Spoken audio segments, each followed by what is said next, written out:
Kawa ariki is about not only ripening the body, but it's also about ripening the mind and the energy and the vibrancy of a woman's energy.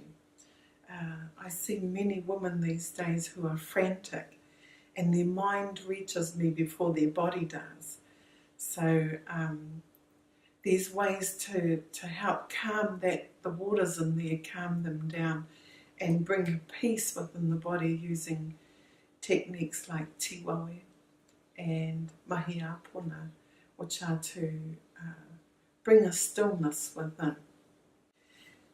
In the modern world, our mind rules. Our mind rules the body, our mind rules the things we allow into our space, our mind rules the things that we are meant to desire for the heart. And yet those things are all piecemeal. They don't have a place in the reasons why we are here, as far as my teachings go.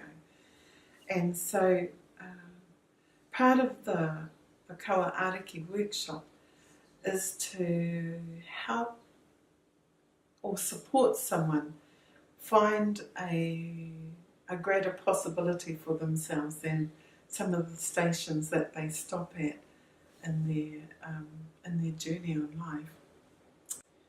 There is a lot of body work involved in the teachings that we do, and some of it is intense and it can be very deep. But in going deep is a level of freedom, or we lift off things through the body work that can allow someone a deep level of freedom. So, yeah, it's just another way of being.